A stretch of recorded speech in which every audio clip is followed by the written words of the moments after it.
नमस्कार, जय हिंद साथियों।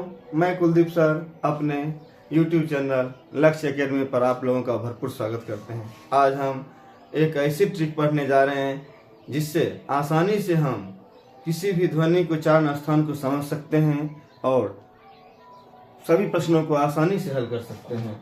तो हम ट्रिक की ओर चलते हैं। ये लिखी हुई है ट्रिक अकः विसर्ग कंठराम, यानी अका में एक ट्रिक छुपी हुई है। आ से ये आ लिखी हुई है, आ का में क वर्ग आता है।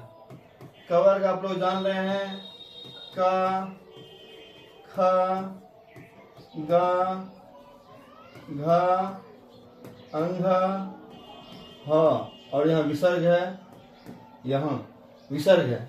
इस प्रकार देखें, आ, का, ख, गा, घा, हा और विसर्ग की उच्चारण स्थान कंठ है, इसीलिए हम इसको कंठराम कहते हैं।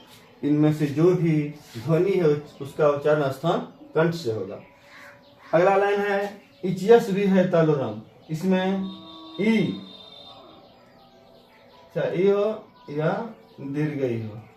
चस हो गया चवर्ग, च, छ, ज, झ, य और तालब दिशा।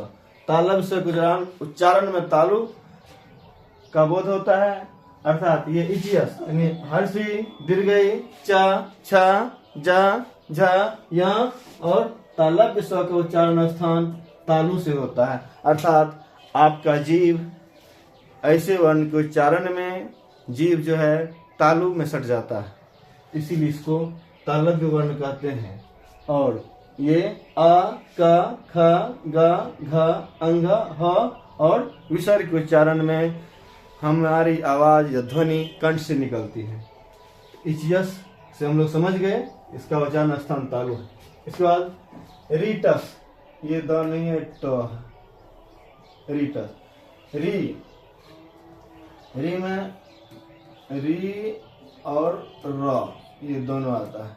टस हो गया टवर्ग, यानी टा, ठा, डा, ढा, या और मूर्धन्य स। मूर्धन्य स से ही समझ में आ रहा है कि इसका उच्चारण मूर्धा से हो रहा है। अर्थात रीटस का अर्थ हो गया री, टा, ठा, डा, ढा, न और मूर्धन्य स। इसका उच्चारण मूर्धा से होती है और इनके उच्चारण में हमारा जीव मूर्धा को टच करती है। लिरितस पुकारो दंत जी, लिरी नहीं लतस, इसको हम लोग लतस पढ़ेंगे। ल से ल, तस हो गया तवर्ग, तवर्ग में त, थ, द, ध और न और दंत स। तस हो गया तवर्ग, ल और ये दंत स। दंत स से ही स्पष्ट हो रहा है कि इसका उच्चारण स्थान दंत है, क्योंकि ऐसे वर्ण का उच्चारण करने में हमारे जीव सीधा दांत को टच करती है, यानी दांत में सट जाता है। अर्थात लतस पुकारो दंत जी। उप, उप में हर्ष उ और दीर्घ उ। पस हो गया पवर्ग,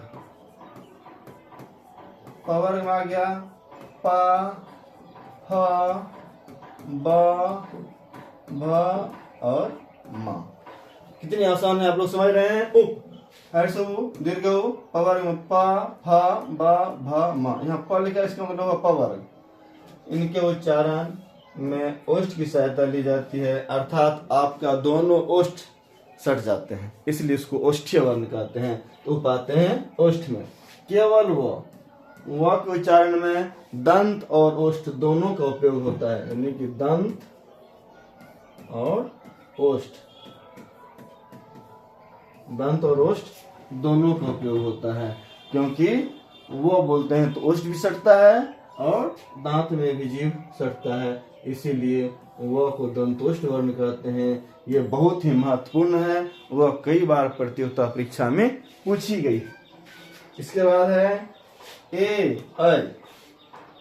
ए और ऐ का उच्चारण में कंठ और तालु का उपयोग होता है, इसीलिए ए ऐ को कंठ तालव्य वर्ण कहते हैं, यानी कि कंठ तालव्य वर्ण। ये हो गया ए ऐ। और है औ। औ को कंठोष्ठ वर्ण कहते हैं, क्योंकि इनके उच्चारण में कंठ और ओष्ठ का उपयोग होता है। जैसे होते औ औ, ओष्ठ भी सटता है और कंठ से भी इनकी ध्वनि निकलती है, इसीलिए औ और अ को कंठोष्ठ वर्ण कहते हैं। ये नासिका से पंचमाक्षर, मतलब हम जानते हैं कि किसी भी वर्ग के अंतिम वर्ण यानी पांचवा वर्ण जो है उसको पंचमाक्षर कहते हैं। उनको बोलने में नाक से काफी अधिक मात्रा में हवा निकलती है, इसीलिए इसको नासिका वर्ण या नासिक्य वर्ण कहते हैं। किसी वर्ग के अंतिम अक्षर को नासिक्य वर्ण कहते हैं। और जिह्वा से कुछ भी नहीं निकलता है। इस ट्रिक को हम लोग अच्छी तरह से याद कर लें, बार बार रटें और इसको समझ समझ के याद करें। आपको कहीं पर भी उच्चारण स्थान में दिक्कत नहीं होगा और सभी वर्णों के उच्चारण स्थान आसानी समझ सकते हैं। इसको बार बार दोहराएंगे।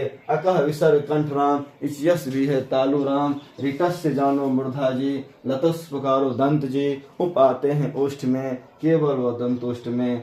ए ऐ के है कंठ तालु, औ औ के है कंठोष्ठ में, नासिका से पंचमाक्षर, जिह्वा रखो प्रकोष्ठ में। ये बहुत ही महत्वपूर्ण ट्रिक है।